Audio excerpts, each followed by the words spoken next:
ರಾಷ್ಟ್ರೀಯ ಪೊಲೀಸ್ ಪ್ರಕಟಣೆ. ಸಮಸ್ತ ನಾಗರಿಕರಿಗೆ ಯುಗಾದಿ ಹಬ್ಬದ ಶುಭಾಶಯಗಳು.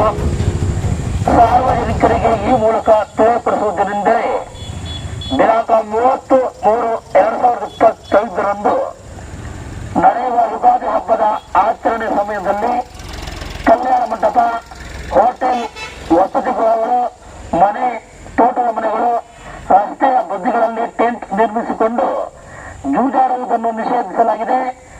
ಇಂದಿನಿಂದ ಈ ಸಂಬಂಧ ಯಾವುದೇ ರೀತಿಯ ಜೂಜಾಟ ಕಂಡು ಬಂದಲ್ಲಿ ಅವರ ಮೇಲೆ ಕಠಿಣ ಕಾನೂನು ಕ್ರಮ ಜರುಗಿಸಲಾಗುವುದು.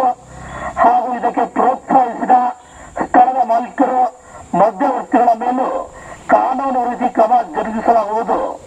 ಆದ್ದರಿಂದ ಸಾರ್ವಜನಿಕರು ಯಾವುದೇ ರೀತಿಯ ಜೂಜಾಟದಲ್ಲಿ ತೊಡಗುವುದಾಗಲಿ, ಅದಕ್ಕೆ ಅವಕಾಶ ಮಾಡಿಕೊಡುವುದಾಗಲಿ, ಪ್ರೋತ್ಸಾಹ ಕೊಡುವುದಾಗಲಿ ಮಾಡಬಾರದಾಗಿ ಈ ಮೂಲಕ ಎಚ್ಚರಿಕೆ ನೀಡಲಾಗಿದೆ.